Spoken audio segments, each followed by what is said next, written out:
আসসালামু আলাইকুম everyone. Kaliachak family কিচেনে তোমাদের স্বাগত।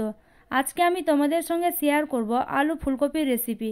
নিরামিষ দিনে তোমরা এই আলু ফুলকপির রেসিপি রান্না করবে, দেখবে সবাই গরম ভাতের সঙ্গে খুব মজা করে খাবে।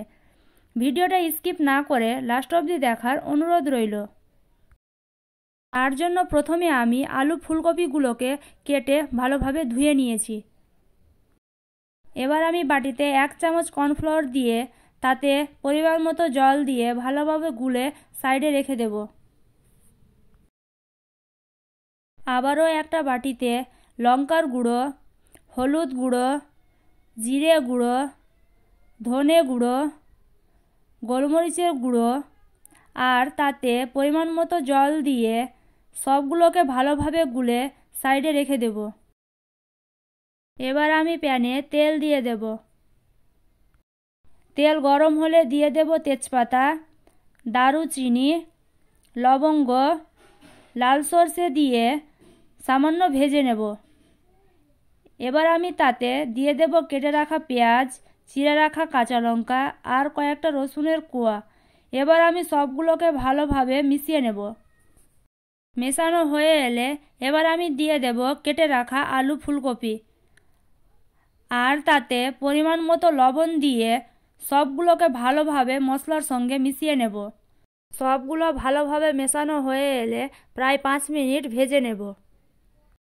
5 মিনিট পর আদা রসুনের পেস্ট দিয়ে সবগুলোকে ভালোভাবে মিশিয়ে আবারও 2 থেকে 3 মিনিট ভেজে নেব, যাতে আদা রসুনের কাঁচা গন্ধটা না থাকে। এবার আমি তাতে গুঁড়ো মশলার মিশ্রণটা দিয়ে সবগুলোকে ভালোভাবে মিশিয়ে আবারও 5 মিনিটের জন্য ঢাকনা দিয়ে ঢেকে রান্না করে নেব। 5 মিনিট পর ঢাকনা খুলে দেখো বন্ধুরা কত সুন্দর কালার এসেছে। এবার আমি তাতে টমেটো সস আর গুলে রাখা কর্নফ্লাওয়ার মিশ্রণটা দিয়ে সবগুলোকে ভালোভাবে মিশিয়ে আবারও 2 থেকে 3 মিনিটের জন্য ঢাকনা দিয়ে ঢেকে দেব। দেখো বন্ধুরা আমার রান্না প্রায় শেষের দিকে। এবার আমি উপর থেকে স্বাদ ব্যালেন্সের জন্য দিয়ে দেব 1 চামচ চিনি আর দিয়ে দেব ধনেপাতা কুচি। এবার আমি সবগুলোকে ভালোভাবে মিশিয়ে আবারও 1 মিনিটের মতো রান্না করে নেব, যাতে ধনেপাতার ফ্লেভারটা বেরিয়ে আসে। 1 মিনিট পর এবার আমি চুলো থেকে নামিয়ে ঠান্ডা করে নেব। দেখো বন্ধুরা দেখতে কতটা সুন্দর হয়েছে। দেখতে যতটা সুন্দর খেতে তার থেকে অনেক সুন্দর। আশা করি তোমরা একবার হলেও বাড়িতে ট্রাই করবে।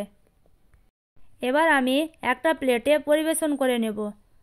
আশা করি ভিডিওটা তোমাদের ভালো লেগেছে। ভালো লেগে থাকলে লাইক, কমেন্ট অ্যান্ড শেয়ার করবে। আর আমার চ্যানেলে নতুন হয়ে থাকলে আমার চ্যানেলটা সাবস্ক্রাইব করবে। আল্লাহ হাফিজ।